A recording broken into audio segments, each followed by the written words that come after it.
शिव की महिमा अपरंपार, शिव करते सब जन का उद्धार। भगवान भोलेनाथ की कृपा दृष्टि आप सभी भक्तों पर हमेशा बनी रहे। आप सभी भक्तों को प्रदोष व्रत की हार्दिक शुभकामनाएं। तो प्रेम से बोलिए हर हर महादेव, पार्वती पतये नमः। प्रदोष व्रत कथा को जो भी व्यक्ति नियम पूर्वक पढ़ता है वह सदैव सुख का भागी बनता है। कहते हैं इस उपवास में संपूर्ण पापों का नाश करने की शक्ति सन्निहित है। प्रदोष व्रत कथा का पाठ करने वाले की सभी कामनाएं कैलाशपति भगवान शंकर द्वारा पूर्ण की जाती हैं। इसे करने से विधवा स्त्रियों को अधर्म से ग्लानि होती है और सुहागन नारियों का सुहाग सदा अटल रहता है। बंदी कारागार से छूट जाता है। जो स्त्री पुरुष जिस कामना को लेकर इस उपवास को करते हैं उनकी सभी कामनाएं भगवान शिव पूरी करते हैं। सूत जी कहते हैं कि त्रयोदशी का व्रत करने और प्रदोष व्रत कथा पढ़ने से 100 गौ दान का फल प्राप्त होता है। इस उपवास को जो विधि विधान और तन मन से करता है उसके सभी दुख दूर हो जाते हैं। क्योंकि आज मंगलवार है और मंगलवार को प्रदोष व्रत पढ़ने के कारण इसे मंगल प्रदोष व्रत या भौम प्रदोष व्रत कहा जाता है। मंगल प्रदोष व्रत कथा पढ़ने से सभी बीमारियों का विनाश हो जाता है और शिवावतार हनुमान जी की कृपा सहज ही प्राप्त हो जाती है। सूत जी बोले, अब मैं मंगल त्रयोदशी प्रदोष व्रत का विधि विधान और मंगल प्रदोष व्रत कथा कहता हूँ। मंगलवार का दिन व्याधियों का नाशक है। इस व्रत में एक समय व्रती को गेहूं और गुड़ का भोजन करना चाहिए। देव प्रतिमा पर लाल रंग का फूल चढ़ाना और स्वयं लाल वस्त्र धारण करना चाहिए। इस व्रत के करने से मनुष्य सभी पापों व रोगों से मुक्त हो जाता है। इसमें किसी प्रकार का संशय नहीं है। अब मैं आपको उस मंगल प्रदोष व्रत कथा सुनाता हूँ। जिसने यह व्रत किया वह मोक्ष को प्राप्त हुआ। तो प्रिय भक्तों, हम सभी भगवान भोलेनाथ और माता पार्वती के चरण कमलों में सिर नवाकर प्रणाम कर सूत जी द्वारा सुनाई गई कथा का रसपान करेंगे। तो बोलिए शंकर भगवान की जय, माता पार्वती की जय, हनुमान बाबा की जय। अत्यंत प्राचीन काल की घटना है। एक नगर में एक बुढ़िया रहती थी। उसके मंगलिया नाम का एक पुत्र था। वृद्धा को हनुमान जी पर बड़ी श्रद्धा थी। वह प्रत्येक मंगलवार को हनुमान जी का व्रत रखकर यथाविधि उनका भोग लगाती थी। इसके अलावा मंगलवार को न तो घर लीपती थी और न ही मिट्टी ही खोदती थी। इसी प्रकार से व्रत रखते हुए जब उसे काफी दिन बीत गए तो हनुमान जी ने सोचा कि चलो आज इस वृद्धा की श्रद्धा की परीक्षा करें। वे साधु का वेश बनाकर उसके द्वार पर जा पहुँचे और पुकारा, है कोई हनुमान का भक्त जो हमारी इच्छा पूरी करे। वृद्धा ने यह पुकार सुनी तो बाहर आई और पूछा कि महाराज क्या आज्ञा है। साधु वेशधारी हनुमान जी बोले कि मैं बहुत भूखा हूँ, भोजन करूंगा तो थोड़ी सी जमीन लीप दे।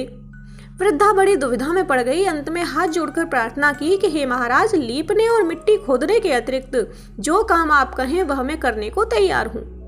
मंगलवार प्रदोष व्रत कथा के अनुसार साधु ने 3 बार परीक्षा कराने के बाद कहा, तू अपने बेटे को बुला, मैं उसे औंधा लिटाकर उसकी पीठ पर आग जलाकर भोजन बनाऊंगा। वृद्धा ने सुना तो उसके पैरों तले की जमीन खिसक गई, मगर वह वचन हार चुकी थी। उसने मंगलिया को पुकारकर साधु महाराज के हवाले कर दिया, मगर साधु ऐसे ही हैं, मानने वाले न थे।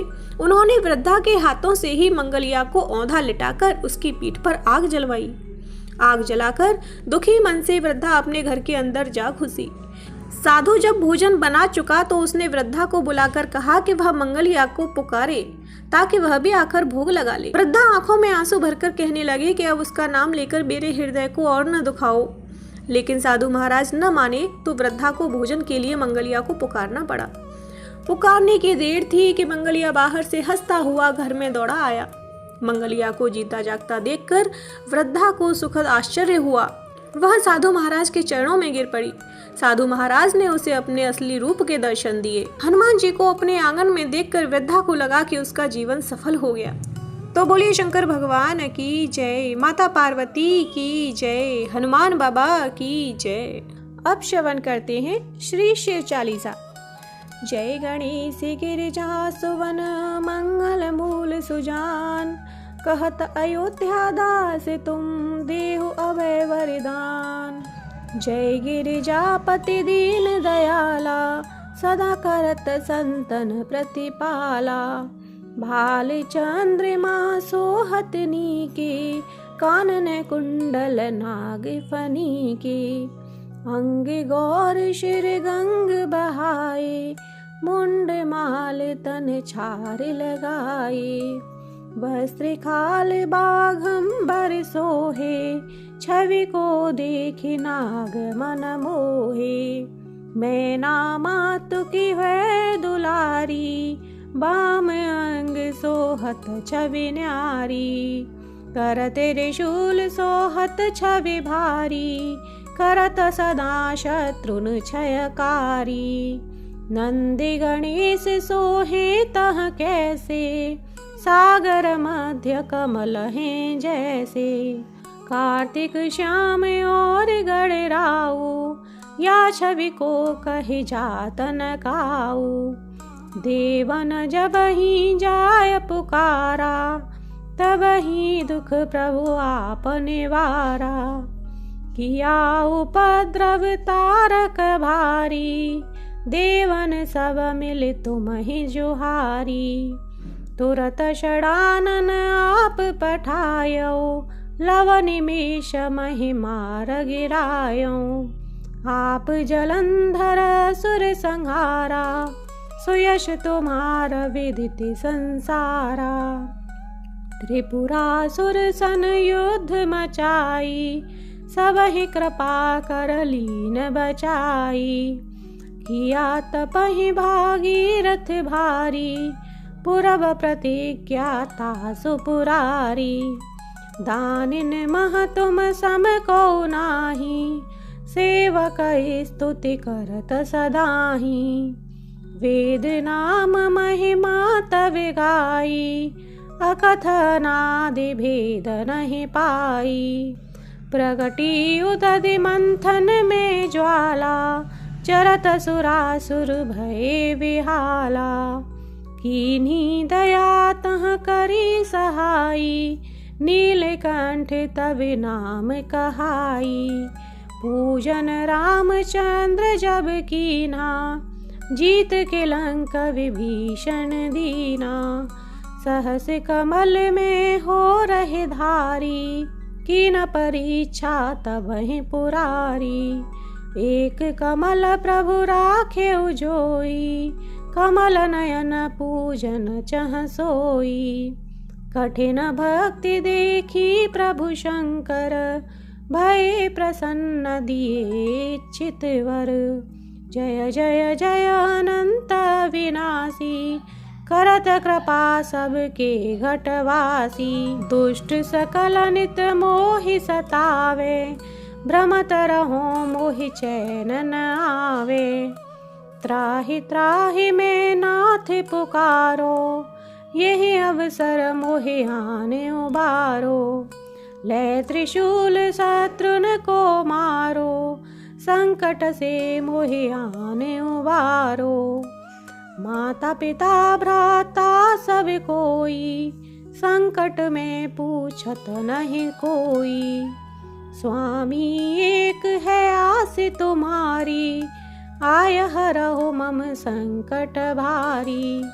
धन निर्धन को देत सदाही, जो कोई जांचे सो फल पाही। स्तुति के ही विधि करे तुम्हारी, क्षमहु नाथ अब चूक हमारी। शंकर हो संकट के नाशन, मंगल कारण विघ्न विनाशन। योगी अति मुनि ध्यान लगावे, नारद शारद शीश नवावे। नमो नमो जय नमः शिवाय, सुर ब्रह्मादिक पार न पाय।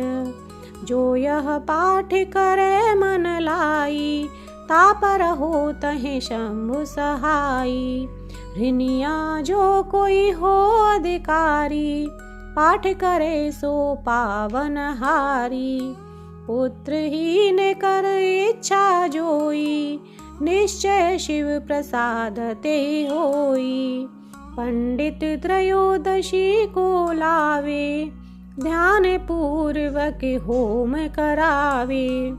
त्रयोदशी व्रत करे हमेशा, ताके तन नहीं रहे कलेशा। धूप दीप नैवेद्य चढ़ावे, शंकर सम्मुख पाठ सुनावे। जन्म जन्म के पाप नसावे, अंत धाम शिवपुर में पावे। कहे अयोध्या से तुम्हारी, जाने सकल दुख हरहु हमारी। नित्य नेम कर प्रातः ही, पाठ करो चालीसा। तुम मेरी मनोकामना पूर्ण करो जगदीशा। मगसर छठ हे मंत्र तू, संवत 64 जान। अस्तुत चालीसा शिव ही पूर्ण कीन कल्याण। बोलिए शंकर भगवान की जय, माता पार्वती की जय।